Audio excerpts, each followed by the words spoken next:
day in my life. Bago ako natulog, nag-alarm nga pala ako.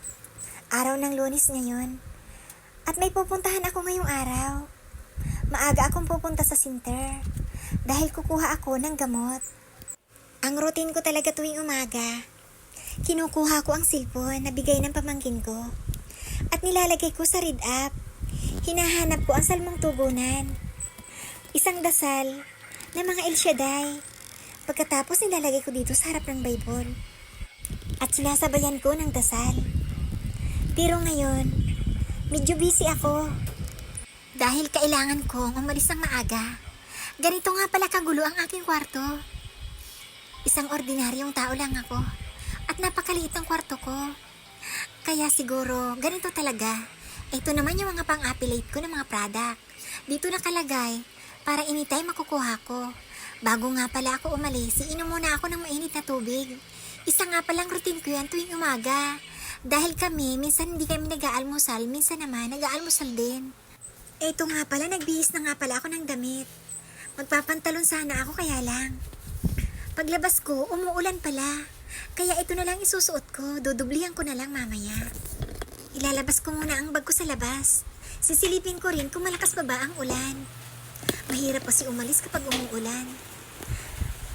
Lahat komplikado. Sana huminto na ang ulan. Ito nga pala ang itsura ng aming garahe. Medyo malinis-linis na ng konti dahil wala na dito ang aming kulong-kulong. Nakakahiya man sabihin pero hindi kasi namin nahulugan ang kulong-kulong namin kaya nawala na. Ito nga pagbibihis na nga pala ako. Bago nga pala ako umalis, aakyat nga pala ako doon sa itaas, sa aming second floor. Kaya magbibihis muna ako bago ako umakyat doon. Para mamaya, pag alis ko, dire-diretso na. Ipapakilala ko nga pala sa inyo ang aking buta. Ito ang sinusuot ko kapag umuulan. Ayoko talaga na lumalabas na hindi nakabuta kapag umuulan. Ito na, aakyat na ako sa taas. Ay, sandali lang. Nakalimutan ko nga pala yung gate na kabukas. Tapos yung cellphone ko na andun sa malapit sa gate. Baka naman pagbaba ko wala na. Nakuha na ng iba. Napakahirap ng pundar ng gamit sa panahong ito. Ay, makaakyat na nga. Sisilipin ko lang dito sa taas. Tapos aalis na rin ako. Dahil nagmamadali nga ako papunta sa center. Eto, aalis na ako. May ulan pa kaya nakapayong ako ngayon. Malaki nga pala itong payong na ito. Pwede dito ang 3 tao. Pagdating ko nga pala sa kanto, naalala ko yung bag ko, hindi ko nga pala natala. Kaya ang ending, siyempre bumalik ako. Pero ngayon, nandito na ako sa labas. Malapit na ako sa highway. At papunta na ako ngayon sa center. Sa totoo lang, malayo-layo din ito sa aming bahay. Isang sakay din ito ng tricycle. At 30 ang babayaran mo. Pero medyo kapos kasi ako ngayon. Kaya nilalakad ko na lang kapag kaya ko pa. At ito nga, umulan na naman. Kaya siyempre bubuksan na naman natin ang ating mahiwagang payo. Kapag nga pala ako naglalakbay sa highway o sa kalsada. Takot na takot nga pala akong tumawid. Kapag maraming sasakyan. Kaya natatagalan akong tumawid, kailangan ko talagang siguraduhin na wala nang sasakyan na paparating. At wala nang dumaan sasakyan kaya bigla akong tumawid. Ito nga ako at malapit na ako sa kanto. Dito ako sa tapat na mga junk shop. Papunta sa center. At habang naglalakad ako dito, bigla may tumawag sa akin. Nanay, pahay naman sa vlog mo. Kaya bigla akong bumalik. At binidyohan ko sila. Shoutout nga pala sa inyong dalawa. Sige na, didiretso na ako sa center dahil tanghali na. Baka napakarami na ng tao doon. At ayoko ng ganon. Ayoko ng mahabang pila. Naiinip ako. Pero medyo malapit na ako sa center. Ito nga at binilisan ko na yung video ko. Para naman hindi kayo mainip. Baka kasi iwanan niyo ako. Shoutout nga pala sa mga taga rito. At sa mga pumupunta sa center na ito. Miraculous daw ang pangalan ng center na ito. Ito nga pala pagdating ko sa basketball court. May mga nagbabasketball at dito rin nag-aantay ang mga nag-aantay sa center ng mga tao. Ito sila. Maganda kasi dito at may bubong na.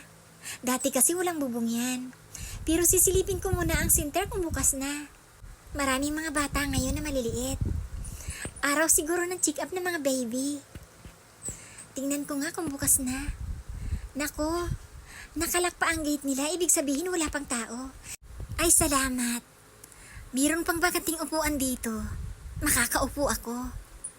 Dito ako uupo para pag dumating yung mga taga-sinter, makikita ako kaagad. At lalapit ako doon agad. Anong sabi ninyo? Nag-flag ceremony pa ang mga taga-sinter? Doon sa barangay? Ay ganun po ba? Pero parang sila na yung dumarating. Sisilipin ko nga. Sila na nga pala. Ay salamat naman. Ayan at binuksan na nila yung sinter. Eto na sila sa loob, kakarating nga lang. At nakuha ko na ang kailangan ko sa sinter. Kaya uuwi na ako. Gusto ko nang umuwi dahil marami akong gagawin sa bahay. Ito nga pala yung buta ko. Maganda kapag may buta kayo. Lalo na kapag umuulan. Hindi kayo maiilang lumakad at hindi kayo marurumi sa daan. Ay, tinatawag ako ng mama. Ano kaya yun? Maraming tao. Lalapitan ko nga. Isang religion, Christian. Christian ba ito? Namimigay sila ng pansit. Kaya pala tinawag ako. Ay, maraming salamat. Naku, ang mabait naman nila. Ito nga pala yung binigay sa akin na pansit. Hindi ko alam pansit ba ito o lumi. Nakakatuwa din ang ganon. Nagkakawang gawa. Pagkarating ko nga pala sa amin, kumain na ako.